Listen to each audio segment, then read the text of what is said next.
Hello मेरे प्यारे बच्चों, गुड मॉर्निंग। तो आज हम पढ़ेंगे क्लास 5th अध्याय तो मर्यादा पुरुषोत्तम श्री राम के बारे में। ठीक है ना। हमारे चैप्टर का नाम मर्यादा पुरुषोत्तम श्री राम है। ठीक है ना। तो हम इस चैप्टर में बहुत कुछ जानेंगे, समझेंगे, लेकिन कब? जब हम ध्यान से पढ़ेंगे तब। ओके। तो आई होप आप ये चैप्टर बहुत ही ध्यान से पढ़ेंगे। तो ठीक है, हम स्टार्ट करते हैं। Let's go. प्राचीन भारत के महानतम पुरुषों में से एक भगवान श्री राम अपनी मर्यादा, सत्य और कर्तव्य परायणता के लिए प्रसिद्ध हैं। वे अयोध्या के राजा दशरथ और रानी कौशल्या के पुत्र थे। उनका जीवन धर्म, त्याग और आदर्शों का प्रतीक है। श्री राम को मर्यादा पुरुषोत्तम कहा जाता है क्योंकि उन्होंने जीवन भर धर्म और आदर्शों का पालन किया। उनका चरित्र हमें सिखाता है कि सच्चाई और न्याय के मार्ग पर चलना ही श्रेष्ठ जीवन का आधार है। ये बात समझ में आई ना बच्चों? क्या बता रहे हैं कि चरित्र हमें सिखाता है, उनका चरित्र हमें ये सिखाता है कि सच्चाई और न्याय के मार्ग पर यानी रास्ते पर चलना ही सबसे श्रेष्ठ यानी सबसे अच्छा जीवन का आधार है। ठीक है, आगे चलते हैं बच्चों। देखिए, श्री राम का जन्म अयोध्या में हुआ था। वे 4 भाई थे, राम, भरत, लक्ष्मण और शत्रुघ्न।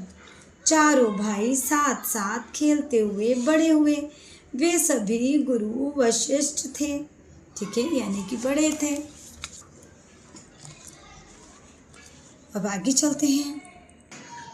तो देखिए आगे, आश्रम में शिक्षा ग्रहण करने गए, जहाँ उन्होंने वेद, विद्या और नीति शास्त्र की शिक्षा ली। श्री राम बाल्यकाल से ही सत्य, शील और धैर्य से परिपूर्ण थे। बाल्यकालीन बचपन से ही बहुत ही अच्छे इंसान थे, हमेशा सच बोलते थे और सब्र भी था उनमें। ठीक है, वे अपने माता पिता और गुरुजनों की आज्ञा का पालन करते थे और अपने भाइयों से स्नेह रखते थे यानी प्रेम रखते थे। राक्षसों से यज्ञ की रक्षा के लिए विश्वामित्र ने राजा दशरथ से राम और लक्ष्मण को मांगा एवं गुरु विश्वामित्र ने श्री राम और लक्ष्मण को जंगल में रहने वाले राक्षसों से ऋषियों की रक्षा करने के लिए कहा गया। श्री राम ने ताड़का नामक राक्षसी का वध कर ऋषियों को निर्भय किया। उन्होंने कई यज्ञों की रक्षा की, जिससे संपूर्ण वन क्षेत्र में शांति स्थापित हुई। ठीक है, इससे ये संदेश मिलता है कि अन्याय और अधर्म के विरुद्ध खड़े होना प्रत्येक व्यक्ति का धर्म है। यानी सभी व्यक्ति का ये धर्म है कि वो अन्याय और अधर्म के विरुद्ध खड़े रहे, है ना। आगे चलते हैं। देखिए, ये थी राक्षसनी, कितनी भयानक थी ना। कैसे हराया देखिए, दिख रहा है ना बच्चों? देखिए कैसे हराया, कितनी खतरनाक थी ना। अब आगे चलते हैं। देखिए, श्री राम का विवाह मिथिला के राजा जनक की पुत्री सीता के साथ हुआ। राजा जनक ने घोषणा की थी कि जो भी शिव धनुष को उठाकर उसकी प्रत्यंचा चढ़ाएगा, उसी से सीता का विवाह होगा। ठीक है, फिर क्या हुआ? फिर श्री राम ने सहजता से ये कठिन कार्य कर दिखाया और सीता का स्वयंवर सुसंपन्न हुआ। उनका ये कार्य अदम्य शक्ति और संयम का प्रतीक था। जब श्री राम के राज्याभिषेक की तैयारी हो रही थी, तब देखिए, इन्होंने देखिए ये कि धनुष से यानी कि मार गिराया ना। ठीक है, आगे चलते हैं बच्चों। उनकी जो सौतेली माँ कैकेयी ने राजा दशरथ से पूर्व में दिए गए 2 वचन मांग लिए। राजा को 14 वर्षों के लिए कहाँ वनवास भेज दिया जाए।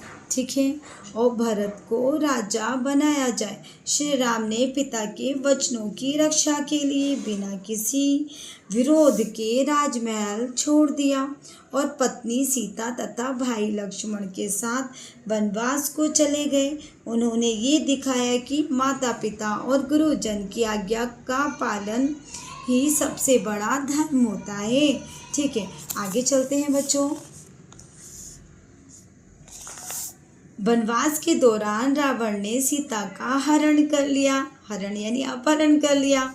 श्री राम ने अपनी नीतिपूर्ण योजना, पराक्रम और वानर सेना के सहयोग से लंका पर आक्रमण किया और रावण का वध कर धर्म की स्थापना की। उन्होंने ये संदेश दिया कि अधर्म और अन्याय का अंत निश्चित है, चाहे वे कितना भी शक्तिशाली क्यों ना हो। सही है ना बेटा?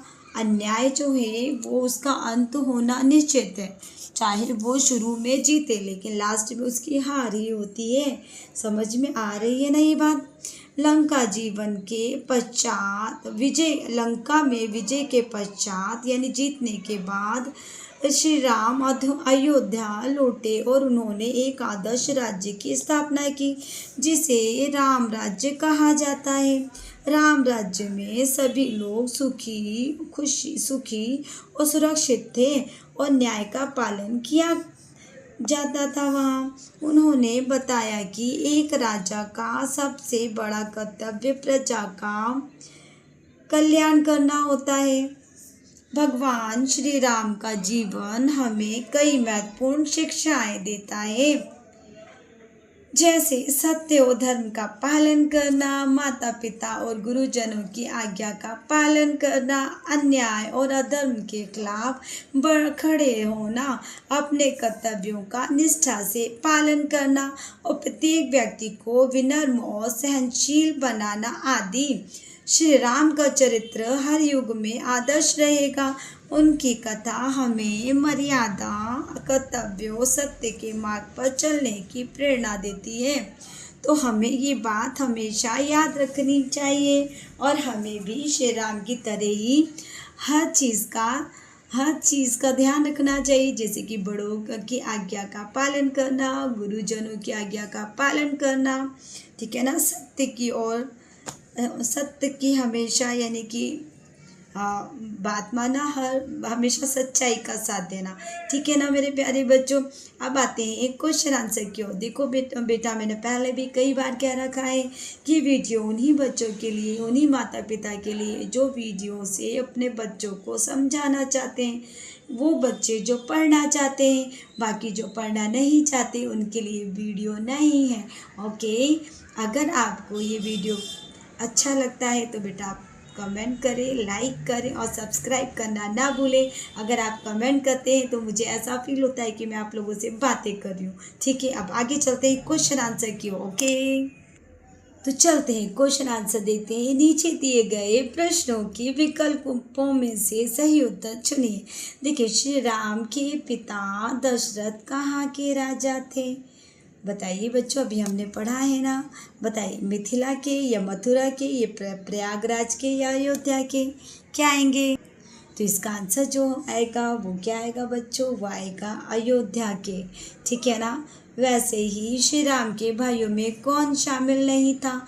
तो देखिए, श्री राम के भाइयों में शामिल नहीं था, वो था विभीषण। भरत थे, लक्ष्मण थे, शत्रुघ्न थे। ठीक है, लेकिन ये नहीं थे। आगे चलते हैं क्वेश्चन नंबर 3 की ओर। श्री राम के गुरु का क्या नाम था? तो बच्चों, श्री राम के गुरु का नाम था वशिष्ठ।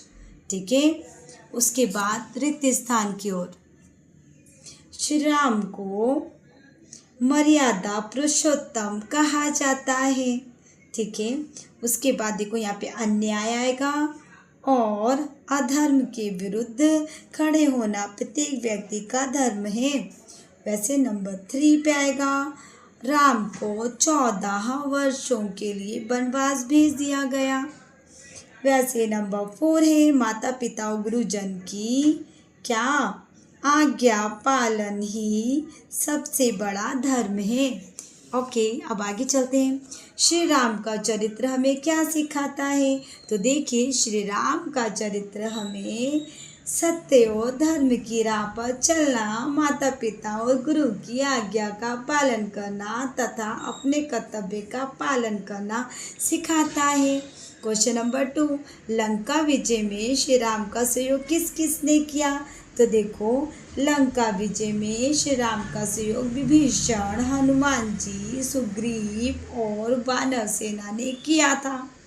क्वेश्चन नंबर 3, ऋषि विश्वामित्र श्री राम और लक्ष्मण को राजा दशरथ से मांगकर क्यों ले गए? तो देखिए, ऋषि विश्वामित्र श्री राम और लक्ष्मण को जंगल में रहने वाले राक्षसों से ऋषियों की रक्षा करने और ताड़का का वध करने के लिए राजा दशरथ से मांग कर ले गए थे। ठीक है। क्वेश्चन नंबर 4, राम राज्य से क्या तात्पर्य है? तो आंसर है, राम राज्य से तात्पर्य एक आदर्श राज्य से है जो न्याय, सत्य, धर्म और प्रेम पर आधारित हो, जहाँ सभी लोग सुखी हो, संतुष्ट हो। ठीक है। अब नीचे आते हैं, देखिए, विशेषता बताने वाले शब्द लिखिए।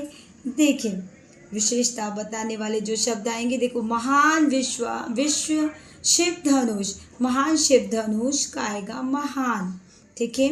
अब उसमें क्योंकि ये महान एक विशेषता है, ठीक है।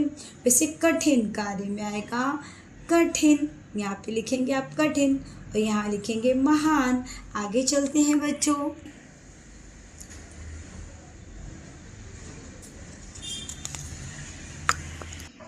एक बार फिर मैं रिपीट कर देती हूँ। देखो, इसकी जो विशेषता है वो बतानी है। तो यहाँ पे ये किताब बहुत रोचक है, तो आप लिखेंगे यहाँ पे बहुत रोचक यहाँ, ठीक है ना।